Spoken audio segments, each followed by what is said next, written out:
Você já tá com ela aí aberta? Oi, galera. Oi, galera, tudo bom?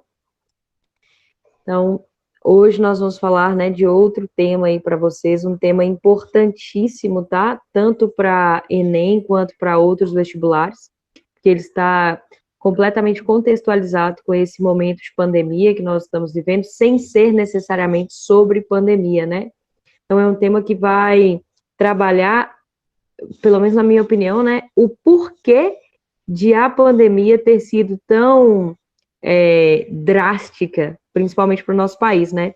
Então, por que que uma doença como o coronavírus escancara a deficiência do sistema de saúde pública do Brasil, né, Vá?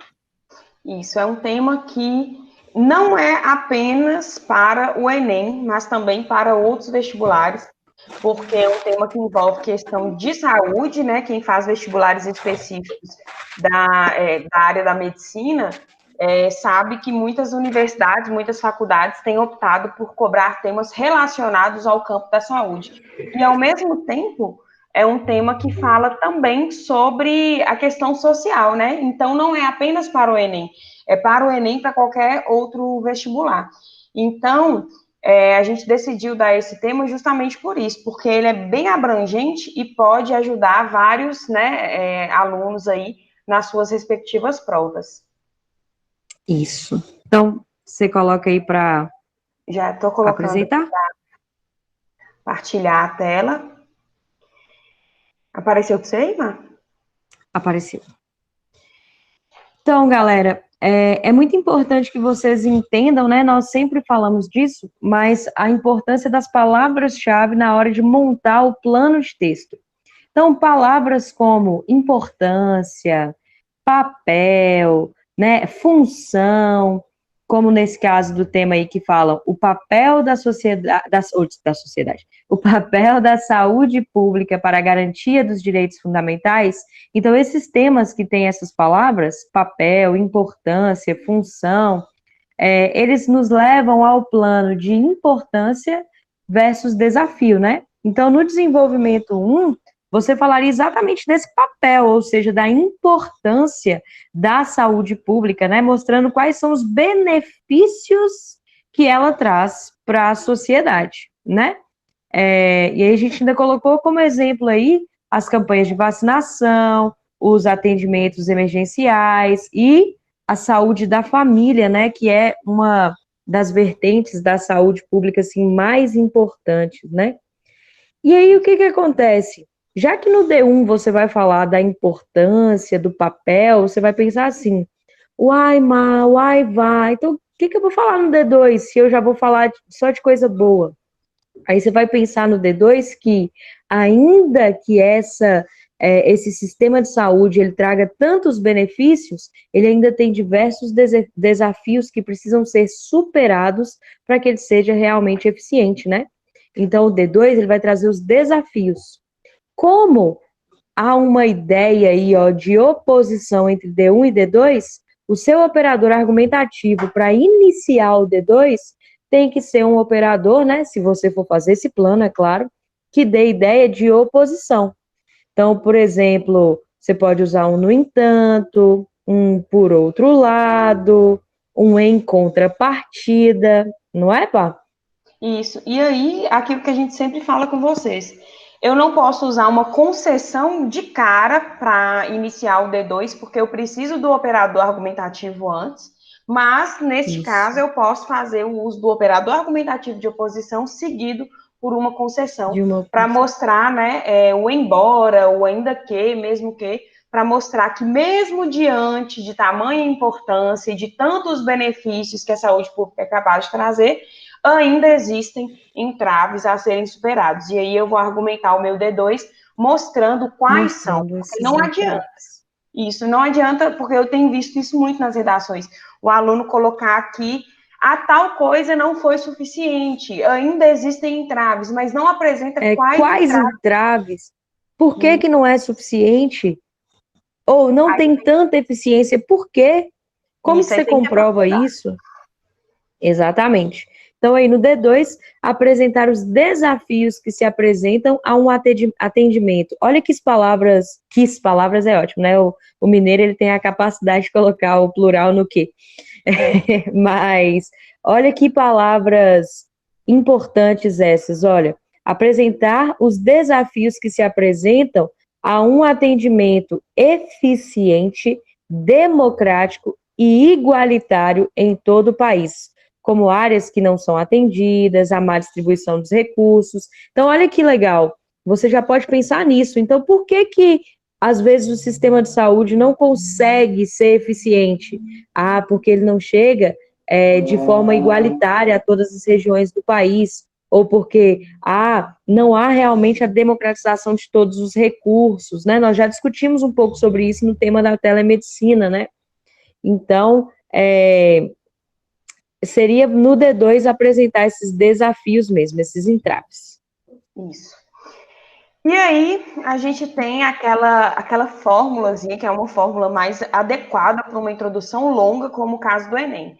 Né? Se for uma introdução mais curta, como o caso da FIP-MOC, você pode usar a contextualização junto à problematização, porque aí você apresenta duas ideias ao mesmo tempo, já na mesma oração, né? No mesmo período, mostrando que a saúde pública ela é importante, mas apresenta problemas, né? Para ficar uma introdução mais curtinha, de até umas 5 linhas. Mas para o Enem, a introdução ela pode ser assim bem completa.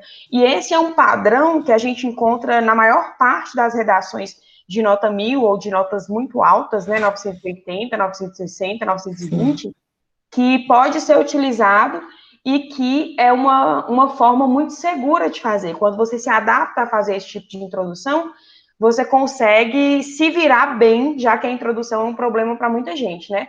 Muita gente tem dificuldade de começar o texto. Então, você encontrando a forma de escrever que se adeque à sua própria escrita, ela vai ser utilizada em qualquer tema e você consegue se virar bem no dia da prova, né? Sem ficar enganchado na introdução. Então, seria basicamente, na contextualização, você mostrar a importância de uma política de saúde pública universal, pode fazer essa contextualização aí com questões históricas ou questões legais. Deixo como referência aí para vocês, né, a Conferência Nacional, a 8ª Conferência Nacional de Saúde, que aconteceu em 1986.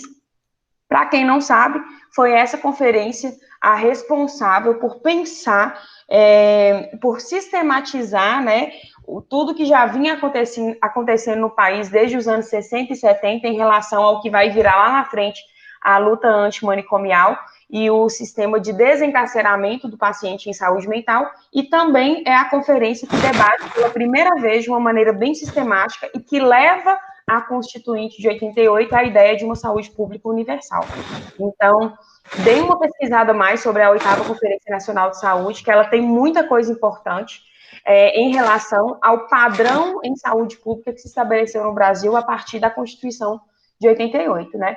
Esse evento é um dos eventos mais importantes para o método de saúde pública que é aplicado hoje no país, né? Porque foi a primeira vez que isso foi apresentado assim, de uma maneira tão sistematizada, com pesquisas por trás e tudo.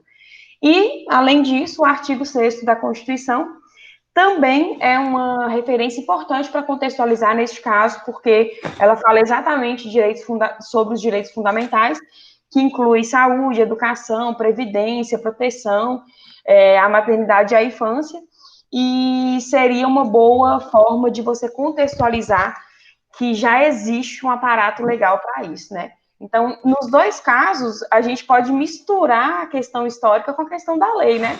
Porque os dois, as duas referências estão dentro do mesmo tópico aí, né? A problematização seria essa oposição, né? Com a menção à falta de aplicação do direito legal na prática, né? Então, seria mais ou menos você já iniciar com contudo, no entanto, nesse meio da introdução, mostrando que, mesmo diante de um aparato legal, na prática ainda existem problemas que precisam ser superados. E até a reafirmação das palavras-chave do tema, né, Mar? E como a Vanessa falou aí, galera, esse modelinho aí de introdução, ele acaba que funciona com todos os temas do Enem. Por quê? Porque todos os temas do Enem são oriundos de um problema social, né? Então, todos os temas do Enem devem ser problematizados.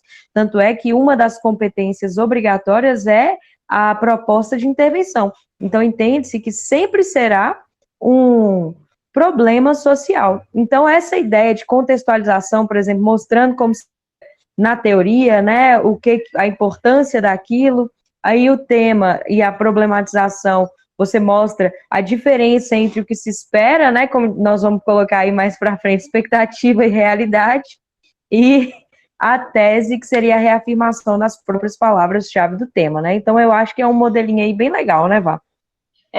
E o final ele vai ser sempre o mesmo, né, gente? Adiante disso, dessa forma, tendo isso em vista, é preciso repensar as políticas públicas a fim de democratizar o acesso à saúde e, assim, garantir o pleno exercício dos direitos fundamentais. Porque você usa as palavras-chave ao mesmo tempo em que você já afirma que é necessário propor uma mudança. Então, a introdução, ela não tem muito segredo, não. Quem está com problema de introdução pode pegar esse padrão aí e utilizar para praticamente todos os textos. Lembrando de adequar o argumento. Quando a gente critica a explicação em cima de modelos, de padrões, a gente não está falando de estrutura, a gente fala sempre de argumentos iguais para qualquer tema. Então, você tem que adequar o seu argumento a uma estrutura que ela é pensada até mesmo nas gramáticas, né? Quando a gente fala de texto dissertativo, se você for avaliar isso na teoria da escrita, você vai encontrar muito daquilo que a gente fala. Então, tentem não utilizar os mesmos argumentos. Isso aí é uma fórmula que já não funciona mais. Você tem que adequar o seu padrão, uma espécie de padrão, a uma série de argumentos possíveis exatos para o tema. Sempre lembrem disso, porque não adianta usar o mesmo argumento para todos os temas, porque o Enem não vai aceitar, né, lá na competência 2. Então, Isso. Na prática aí, como que seria o D1? Explicar a importância da saúde pública para o bem-estar social. Coloquei aí embaixo, vou disponibilizar o material, né? A gente vai colocar lá no Drive e nos grupos do WhatsApp, mas tem um link, vejam que tem um link aqui embaixo, falando sobre a história da saúde pública no Brasil, que vocês podem dar uma lida, que tem muita informação legal. E pode ser utilizado para vários outros temas, né, Vá? Lembrando aí que uma das apostas para a FIP e MOC é algum tema que envolva saúde, então seria muito importante que vocês lessem esse material que nós colocamos aí. Isso. E qualquer tema, né, que envolva saúde, não só esse tema específico do papel da saúde pública, mas temas que envolvam vacinação, temas que envolvam atendimento emergencial, a própria telemedicina, saúde mental, qualquer coisa relacionada à saúde pode ser utilizada a partir dessa forma de argumentação. Eu falo sempre isso com vocês. Às vezes você não sabe, e o Enem permite isso, né, lá na competência 2. Às vezes você não sabe algo que seja muito, muito específico lá a respeito, por exemplo, dos surdos na escola, né, que foi um tema que já caiu. Mas eu sei, eu tenho argumentos, eu tenho ideias, eu li livros, assisti filmes sobre a educação como um todo, ou sobre o surdo na sociedade. Então eu posso usar.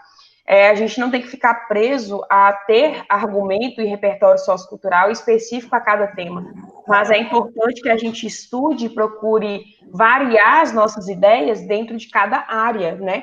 Porque se a gente tem repertórios em uma área, a gente consegue encaixar para temas diferentes. Então, isso é bem importante, vocês estudarem sobre áreas específicas. Então, seria como? Você poderia apresentar dados, exemplos ou ilustrações que mostrem que no Brasil a saúde pública tem exercido um papel fundamental. É mostrar a parte boa, né? O que a saúde pública tem feito para o país, né, Marta? Exatamente, né? Quais são os benefícios que a saúde pública traz, né, para o Brasil? Então, como que ela é importante para o funcionamento do nosso país, né? E para manutenção mesmo, né, da própria saúde social. Isso.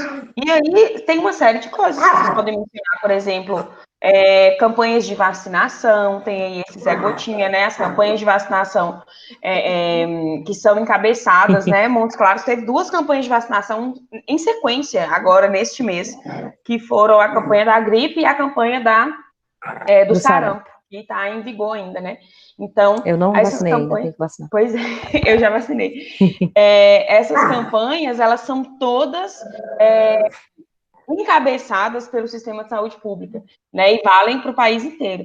Então, as campanhas de vacinação entrariam como um benefício, né, o atendimento à população de baixa renda, e não somente a população de baixa renda, né, a partir da estratégia de saúde da família, porque a estratégia de saúde da família está em todos os lugares, né, inclusive em bairros que, às vezes, eles não são, né, não tem uma população de baixa renda ali, naquele local.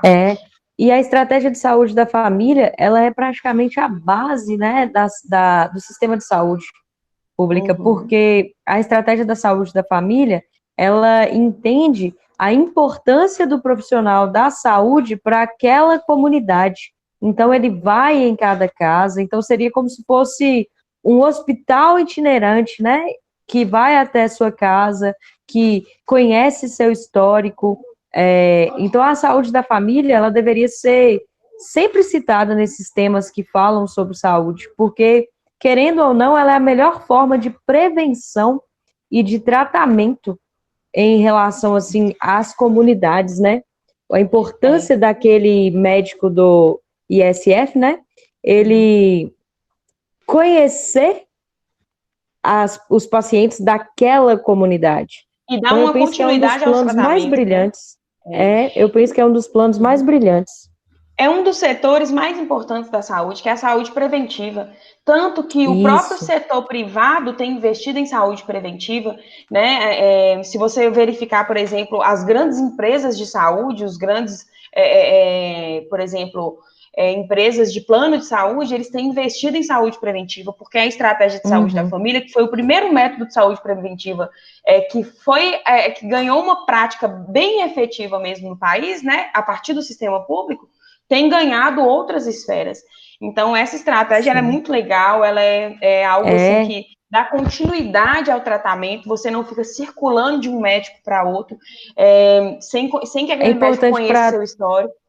Isso, para temas como, por exemplo, gravidez precoce, é a estratégia da saúde da família que mais trabalha com essa questão de planejamento familiar e com a própria informação, né? Então, para as regiões, igual você falou aí, para essas regiões de baixa renda e para as regiões periféricas, a estratégia da saúde da família é uma das mais importantes. E ela cumpre esse papel, é importante dizer isso, né, Vá? Que ela cumpre bem esse papel. Cumpre e traz claro que uma ela tem equipe falha, multidisciplinar também, né? Porque... mas o importante é isso, exatamente, traz essa equipe multidisciplinar, igual você falou. A equipe multidisciplinar é uma das principais características da estratégia de saúde da família, porque consegue identificar, por exemplo, tem os enfermeiros, tem os auxiliares de enfermagem, consegue, por exemplo, direcionar um atendimento que precisa da ajuda de um assistente social e outros. Então, é uma estratégia bem completa. Aí, então, o D1 ele vai ser para isso, vai ser para você mostrar o que tem de mais importante e de mais funcional dentro do sistema de saúde pública no Brasil, né? E aí você citou aí ainda, né, o SAMU, a Fiocruz e a Anvisa, então é importante falar desses órgãos também, né, Vá? Que dão uma contribuição muito assim, eu acho, não quero dizer nítida, mas que fazem muito essencial para a nossa população, né? Você vê a importância da Fiocruz aí nessa época. Demais. De desenvolve pandemia. Pesquisas. A Fiocruz, todo mundo, né, que é aluno nosso aí do Sólido, sabe que a Fiocruz tem um trabalho de pesquisa muito importante e também um trabalho de divulgação científica a partir da revista Rádios, né? O SAMU é o primeiro serviço tão completo que o país teve em relação ao atendimento emergencial. Então, antes, alguns tipos de atendimento emergencial eram feitos pelos bombeiros. ou por ambulâncias, dependendo muito de cada região. Não tinha um SAMU para cada região. Era assim, a tal região tem ambulância porque o hospital tal tem ambulância para atendimento de urgência. Mas tinha região que não tinha atendimento de urgência. Então, o SAMU organizou isso melhor. Então, centralizou os atendimentos de urgência e não ficou aquela coisa meio bagunçada, né? Porque às vezes acontecia um acidente e você não sabia para quem ligar. Se ligava para o bombeiro, se ligava para especificamente ali para um hospital tal. Então, isso, para quem cresceu nos anos 90 aqui em Montes Claros, por exemplo, sabe que era uma moeda de troca de muitos políticos, né, nessa região. Aqui em Montes Claros, por exemplo, tinha alguns políticos, alguns deputados, que toda época, chegava perto de eleição, comprava 5 ambulâncias e falava assim, atendimento de urgência vai ter. A partir deste mês vai ter a eleição lá no final do ano, né? Aí colocava atendimento de urgência nos últimos 6 meses, antes da eleição. Então, isso virava uma moeda de troca política mesmo. E o SAMU tem essa contribuição que ela é mais exata, né, em torno do atendimento de urgência. Aí, né, qual que é a nossa expectativa? Olha que bonitinho o Zé Gotinha, né? Todo bonitinho, com a roupinha do Movimento Vacina sorridente, né? Isso. Aí a gente tem o problema que vai vir no D2, que é a realidade, né? Veja aí, que maravilha. Gente, isso dá muito medo, né? Dá medo. O Zé Olha, Gotinha parece aquele povo da... o Zé Gotinha de baixo orçamento Esse primeiro aqui e esse último, eles estão assim, né, totalmente brisados. Esse aqui eu pensei nisso, ele tem uma cara meio que de lesado, né, assim. Esses dois estão brisados e esse aqui tomou remédio para não dormir, né, ribite, ele tomou ribite, ele tá loucão. E gente, esse outro agora esse aqui da esquerda, ele é muito bizarro também, esse da esquerda. Ele é bizarro, ele dá medo, ele parece supremacista, né, membro de grupo supremacista.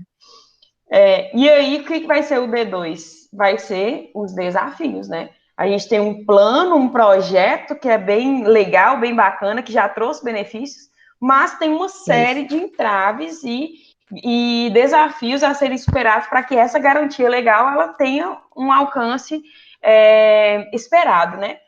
Então, como que seria essa argumentação aí? Seria aquilo que a gente já pensou lá no plano de texto, né? Distribuição desigual de recursos, número suficiente de leitos, a concentração dos profissionais de saúde nas regiões sul e sudeste. Esse dado é bem interessante, ele é um dado de 2018 do Conselho Federal de Medicina, que fala que 8% dos profissionais, prestem atenção nisso, 8% dos profissionais de saúde estão em cidades de até 50 mil habitantes.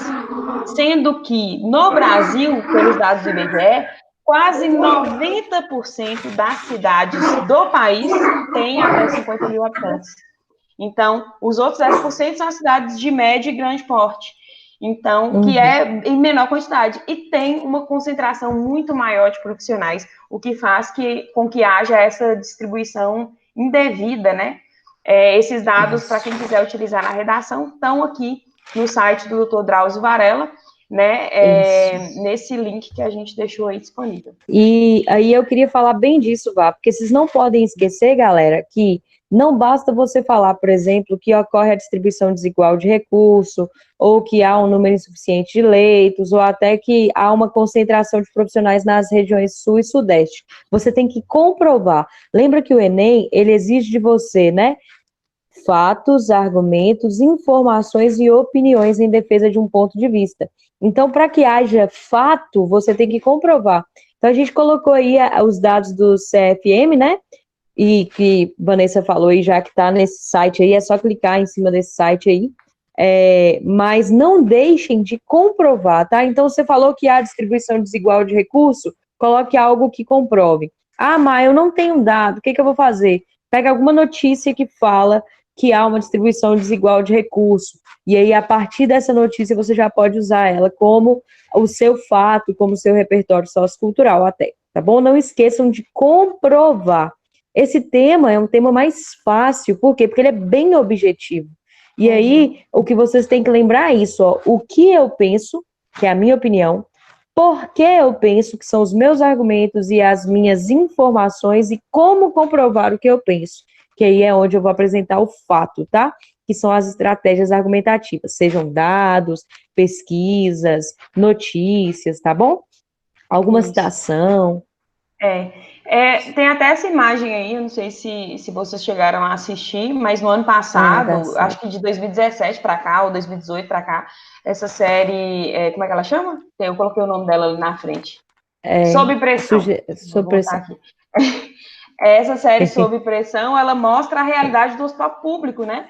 E das equipes, a equipe médica, enfermeiros e tudo, diante dos problemas da saúde pública, né, no país. Então, e outra coisa importante, a saúde pública, no site do Dr. Drauzio Varela, eles têm explicado também.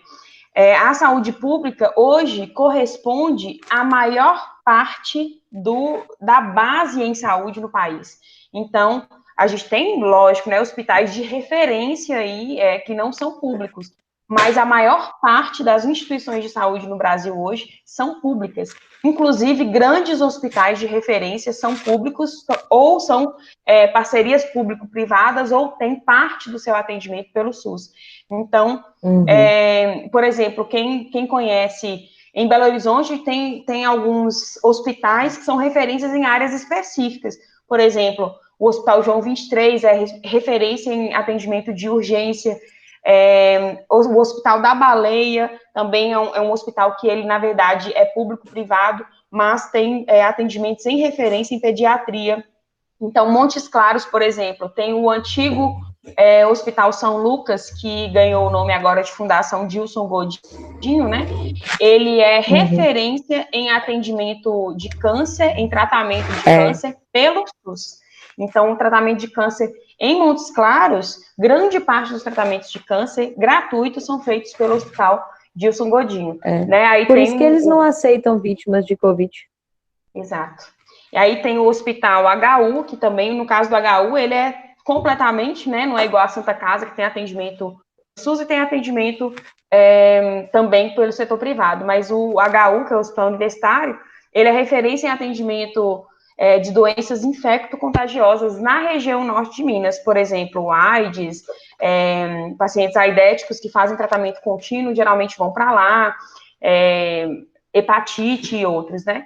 Então, os hospitais vão centralizando o atendimento em determinadas áreas e alguns hospitais fazem essa dinâmica público-privado, mas o aparelho do sistema único de saúde é o maior do país hoje. Então, é importante pensar nisso, porque se não fosse esse sistema, como que estaria o atendimento hoje, né?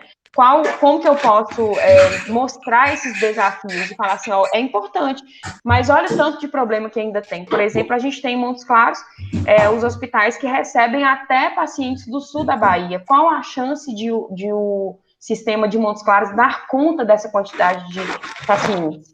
Então, esses e isso tem muito a ver com apontados. essa questão da concentração dos profissionais, né, Vá? Porque, na verdade, a gente só precisa receber a galera do sul da Bahia, porque lá no sul da Bahia, nas cidades pequenas, provavelmente não tem uma estrutura para isso. Então, por que os leitos ficam lotados? Por que os hospitais eles ficam sobrecarregados? Porque, na verdade, eles ficam concentrados nessas regiões mais centrais, nessas regiões mais desenvolvidas até, né? Vanessa citou aí, por exemplo, esses hospitais de Belo Horizonte, e todas as pessoas de Montes Claros que têm recursos financeiros vão buscar, até as que não têm, né, porque tem um plano da prefeitura aqui que ele paga para a pessoa viajar, ele faz a viagem toda, para que ela tenha o atendimento nesses hospitais, por exemplo, de BH. Então, isso sempre acontece. As pessoas têm que sair de suas cidades para irem para hospitais de referência em outras cidades. Isso sobrecarrega aqueles hospitais nas outras cidades, além de trazerem vários danos, né, para essas pessoas que vão ter que mudar de cidade para fazer tratamento. Aqui em Montes Claros, por exemplo, a gente tem algumas casas de apoio que existem só para acomodar as pessoas e os familiares aqui durante os tratamentos. Por exemplo, a Casa Santa Bernadette, ela é uma casa de apoio aos familiares e às pessoas em tratamento de câncer. Principalmente por quê? Porque as pessoas de outra cidade, elas vêm para cá, elas não têm onde ficar, elas não têm o que comer, não tem nada, porque o tratamento, querendo ou não, é um tratamento, né, oneroso, é um tratamento que custa muito caro, na maioria dos casos.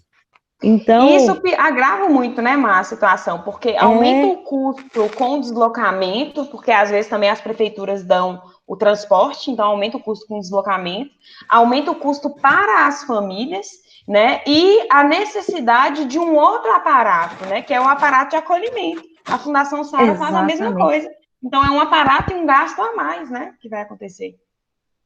isso. Então, esses desafios, eles precisam ser bem discutidos por vocês, tá?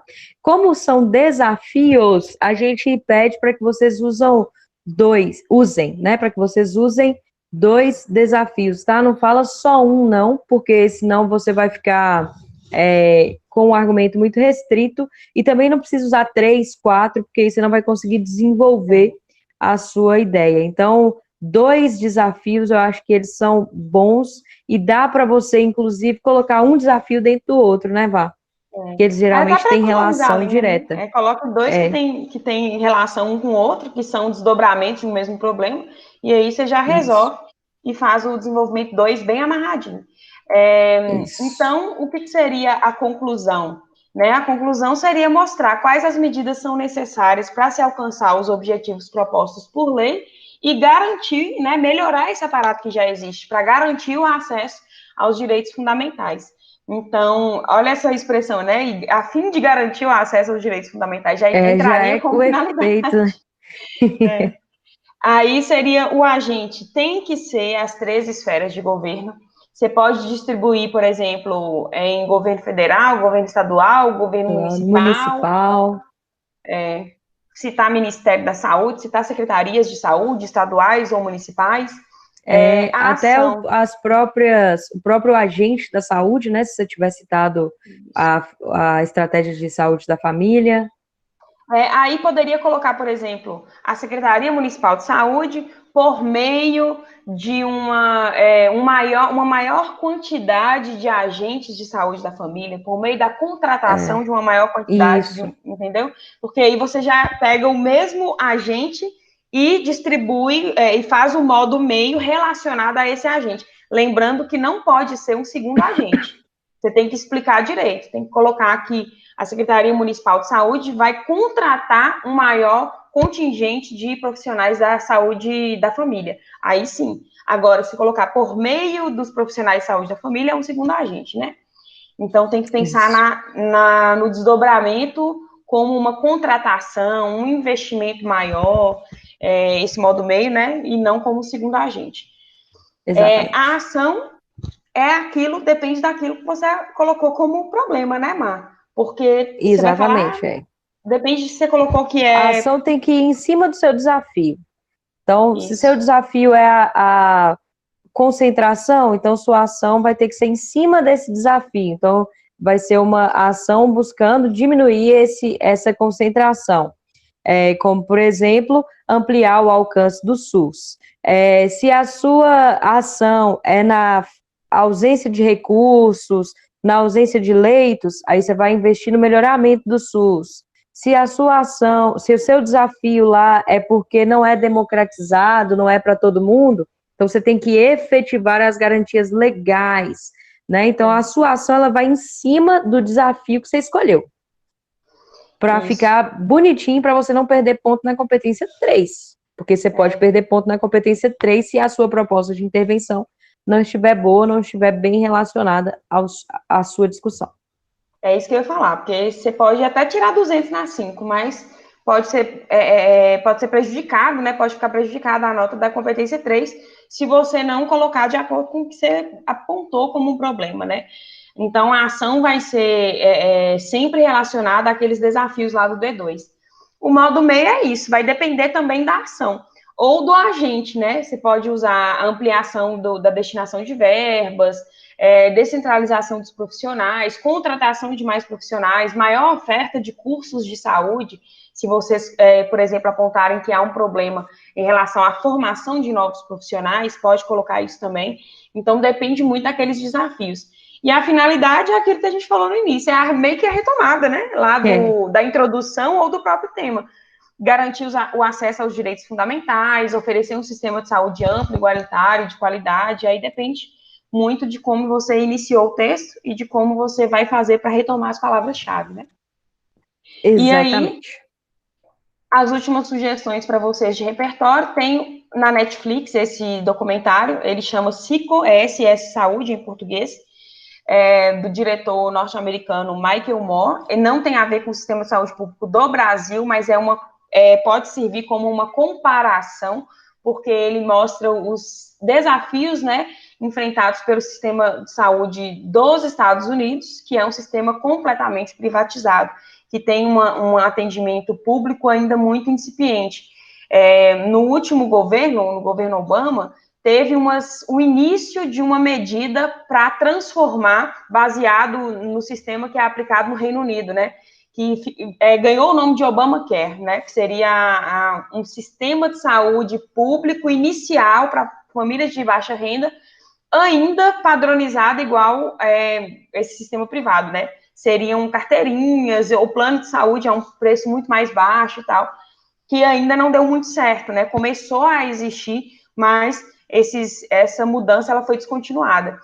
E aí, a comparação que o documentário faz é com outros países que adotam sistemas de saúde público. E um dos maiores exemplos que eles colocam é o Canadá, porque Canadá. inclusive o diretor, ele atravessa a fronteira, né? Ele passa para o Canadá, a fronteira, e conversa com as pessoas lá. Ele faz isso 2 vezes. Naquele outro documentário, o 11 de setembro, ele faz a mesma coisa para falar sobre a questão da segurança pública, né? Segurança. Uhum. E o Reino Unido. E aí ele apresenta essa diferença, né, de atendimento ao público em países que têm um sistema público e países que têm um sistema, a saúde pública universal, né, e países que têm um sistema completamente privatizado. Então é bem interessante, serve para uma série de temas também. E, por último, essa série sobre pressão, que mostra um hospital no Brasil, e aí seria mais específico ainda, né? Para você mencionar, principalmente lá no D2, né? No caso do outro documentário, seria mais para uma contextualização, lá na introdução, depois ser retomado e tudo mais. Já essa série sobre pressão, ela é bem específica, né? Ela é sobre o caso do Brasil. Do Brasil mesmo. E aí seria bem adequado para o desenvolvimento 2, né? Principalmente para mostrar esses desafios. E tem ainda aquele episódio do Greg News, né, Vá, que chama Desvio na Saúde. Então, só procurar aí no YouTube, Desvio na Saúde, ele fala muito. E o bom do Greg News é que ele traz alguns dados e aí ele coloca as fontes assim em cima. Então, vocês podem procurar, você não precisa citar necessariamente o Greg News, você cita a fonte que ele colocou lá, tá? Ele coloca muito dado e esse programa é bem legal, porque ele fala não só da saúde pública, como da saúde privada no Brasil, e é bem Brasil mesmo. E tem as referências, né? Se você se você quiser pesquisar direto na fonte, você vai na referência que ele indica, né? Então é isso. Tem mais alguma coisa, mano? Então é isso. Não, só isso, galera. Então, até o próximo tema. Tchau. Tchau. Sorrindo encanto na cara de gravar.